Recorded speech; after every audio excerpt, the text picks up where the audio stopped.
आज लेखक गांव का ऐसा सौभाग्य है कि ऐसे ऐसे हमारी महान विभूति स्वयं यहाँ पर आकर के हम सब लेखकों को अपने आशीर्वाद देने के लिए आए हैं। मुझे लगता है कि देवभूमि के पहले व्यक्ति और जो शस्त्र और शास्त्र दोनों में प्रवीण हैं, जिन्होंने शस्त्र के रूप में भारत माँ की सेवा के लिए सीमाओं पर हर पल अपनी कुर्बानी देने के लिए खड़े रहे हों और अब संवैधानिक पद पर शास्त्र के रूप में उसकी रक्षा के लिए रात और दिन अडिग होकर के काम कर रहे हों, ऐसे इस राज्य के जहाँ पहले नागरिक राज्यपाल जी उपस्थित हों और जहाँ भारत के ऐसे गरिमामयी गौरवमयी राष्ट्रपति जिनके सानिध्य में इस देश के नए भविष्य के निर्माण के लिए जो अभी हमारे महामहिम राज्यपाल कह रहे थे कि नए भारत के निर्माण, जिस नए जो स्वच्छ भारत, स्वस्थ भारत, समृद्ध भारत, सशक्त भारत, आत्मनिर्भर भारत, श्रेष्ठ भारत और एक भारत, ऐसे नवोदित भारत के नए भारत के निर्माण की आधारशिला NEP 2020 जिनके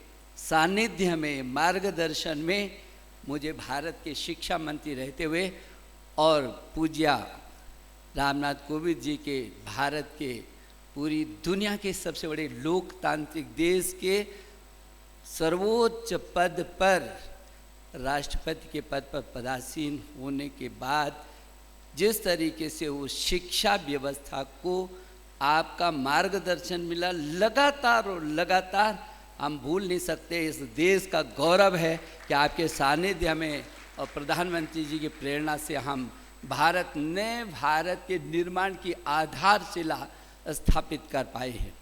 मैं भूल नहीं सकता कि जब NEP 2020 को हम बना रहे थे और वो अंतिम चरण में थी, तब प्रधानमंत्री जी ने कहा कि राष्ट्रपति जी से, क्योंकि उनका बहुत हृदय के बहुत निकट ये विषय हैं, क्या ऐसा हो सकता है कि उनके सानिध्य में देश के सभी मुख्यमंत्री, देश के सभी राज्यपाल, देश के सभी शिक्षा मंत्री, सभी शिक्षाविद, विभिन्न क्षेत्रों के जो श्रेष्ठ व्यक्तित्व हैं, इन सब के बीच एक साथ ऐसा संवाद हो सकता है। और जब मैं महामहिम के पास गया और उन्होंने विनम्रता से मेरी बात को सुना और आप सोच नहीं सकते, तुरंत कहा कि इसमें विलंब होना ही नहीं चाहिए। इस देश के इतिहास में शायद वो पहला अवसर है जब राष्ट्रपति जी के सानिध्य में पूरा देश इकट्ठा होकर नई शिक्षा नीति के रूप में चर्चा की और उसके अंतिम परिणति की। मुझे याद आता है कि आपने महामहिम राज्यपालों के 4-5 ग्रुप बनाए थे और उसमें विषय दे दिए थे और ये कहा है इसका जो निचोड़ होगा, इधर मुख्यमंत्रियों का, उधर शिक्षा उसका और इधर विभिन्न NGOs का, सभी क्षेत्रों के लोगों के अलग अलग, उसी में 3 दिन के उस मंथन में जो अमृत निकला था वो NEP 2020 के बारे में वो अमृत है जो भारत को नए भारत के रूप में देगा और जिसको दुनिया के लोगों ने कहा ये NEP 2020 पूरे वर्ल्ड में गेम चेंजर का काम करेगी। वो NEP 2020 आपके सानिध्य में हमने लाए हैं। मुझे बहुत गौरव है कि आज आप यहाँ पर आए हैं और आपके मार्गदर्शन में, और हमारे जो राज्यपाल जी हैं जब उनके पास बैठते हैं तो हम यही नहीं सोच पाते हैं व्यक्ति वैज्ञानिक हैं, ये ज्योतिषी हैं, ये साहित्यकार हैं, ये कवि हैं, ये योद्धा हैं, जिधर से शुरू हो जाता है ब्रह्मांड तक पहुंच जाते हैं। ये हमारा सौभाग्य है कि ऐसा व्यक्तित्व हमको मिला। आपने अभी भाषण में देखा होगा। तो ये लेखक गांव की आत्मा है, ये लेखक गांव की आत्मा है। और इससे ज़्यादा सौभाग्य क्या हो सकता है कि आध्यात्म जगत के उस पराकाष्ठा आत्मा और परमात्मा को अपनी गहराइयों से जोड़ने का पूरी विश्व में जो मार्गदर्शन कर रहे हैं पूज्य अवधेशानंद जी आज हमारे बीच हमको आशीर्वाद देने के लिए आए हैं। ये इस गांव का सौभाग्य है।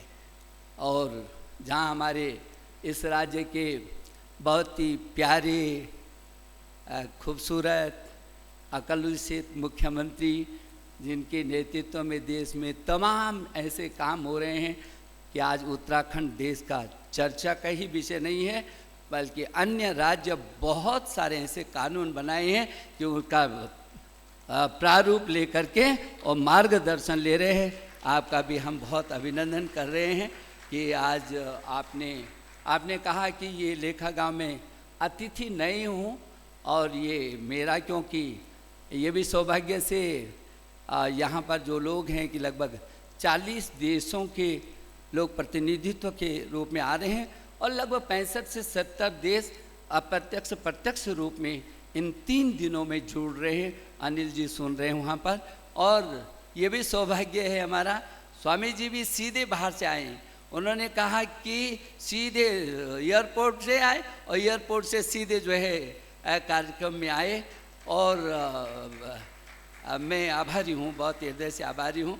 मुख्यमंत्री जी ने भी अपने जिस दिन हम महामहिम राज्यपाल जी के यहाँ एक राष्ट्रीय उत्सव पर मिले थे, उसी दिन राज्यपाल जी ने एक हाथ में अपना हाथ रखा, फिर मुख्यमंत्री जी का हाथ रखा और फिर मेरा हाथ रख करके कहा हम संकल्प ले रहे हैं कि लेखा गांव अच्छा बनेगा। ये राजभवन में। और बाकायदा कहा कि फोटो भी लो अब इसका। तो मैं समझता हूँ कि ये क्षण शायद ये क्षण वही क्षण रहे होंगे जब आपके मन में बहुत ऊर्जा रही होगी। मैं आभारी हूँ प्रसून जोशी जी का। और मैंने खूब गुस्सा दिखाया है इनको। ये कितने व्यस्त थे, कितनी महत्वपूर्ण मीटिंग थी, क्योंकि सेंसर बोर्ड के अध्यक्ष होने के नाते किसी फिल्म को 3 दिन के अंदर शायद रिलीज़ होना था और उसका निर्णय विवाद हो गया था। उसका निर्णय होना था और कमेटी की बस का नहीं था, तो स्वयं इनकी अध्यक्षता में होना था और बहुत कठिनाई में थे।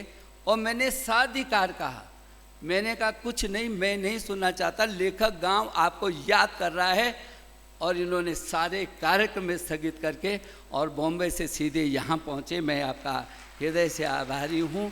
और आज तो बहुत मज़ा आ गया, क्योंकि पूज्य रामनाथ कोविंद जी ने कहा कि कुछ तो सुनाना पड़ेगा। जो उन्होंने सुनाया उससे हम सब आह्लादित हैं।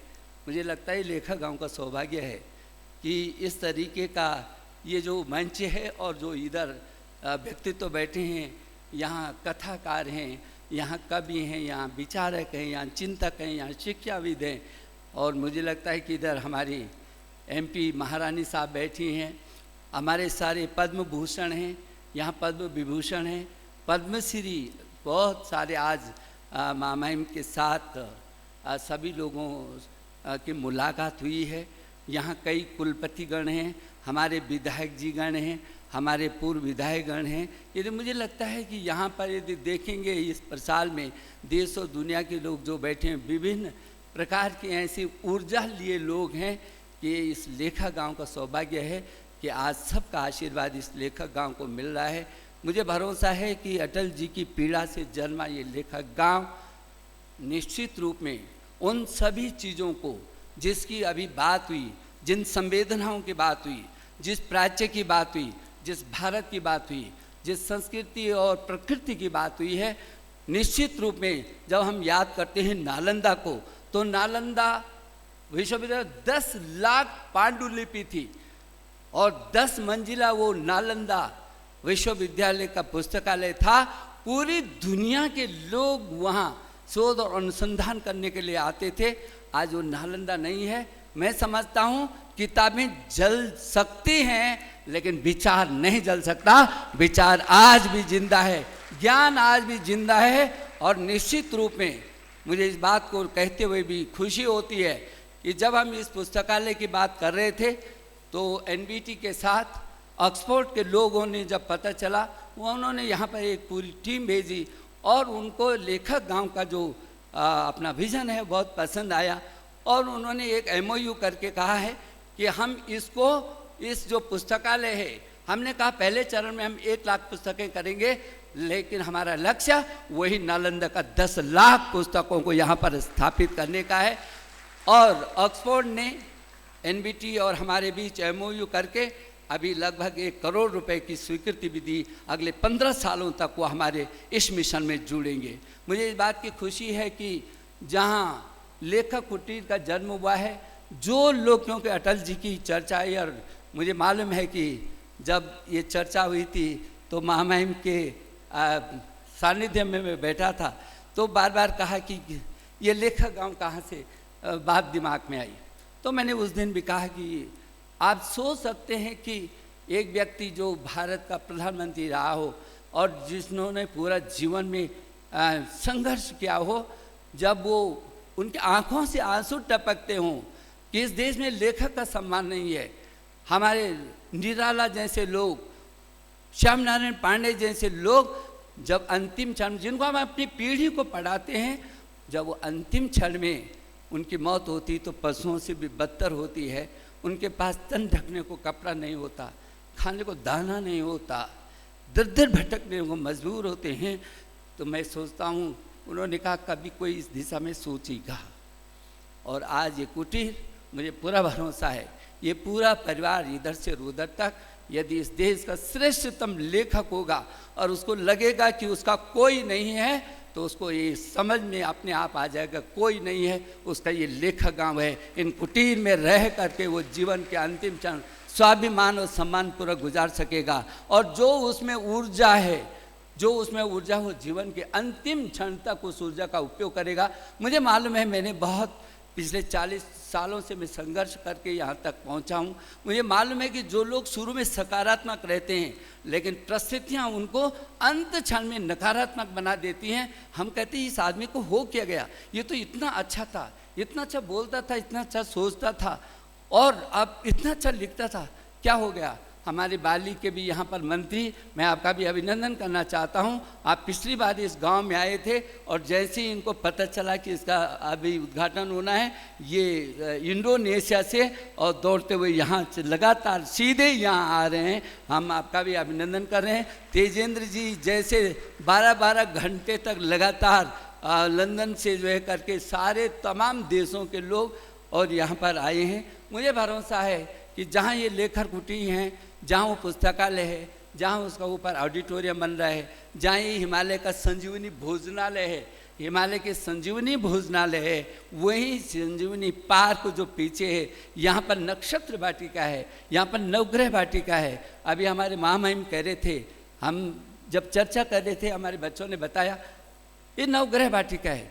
जब किसी व्यक्ति के ग्रह चाल खराब होते हैं, कहते ग्रह नक्षत्र ठीक नहीं हैं, तो मुझे भरोसा है कि जिसके ग्रह भी खराब होंगे, ये ग्रह वाटिका में आकर के वो उसके ग्रह जरूर और जरूर ठीक हो जाएंगे, नया जीवन लेकर जाएगा। और जो नक्षत्र वाटिका है वो है तो इतनी बड़ी, लेकिन उसकी 1.5 घंटे की यात्रा है। निश्चित हो जब उन पेड़ों से बात करेगा, अपने सवालों को पूछेगा, तो वही पेड़ उनके सवालों का जवाब देंगे।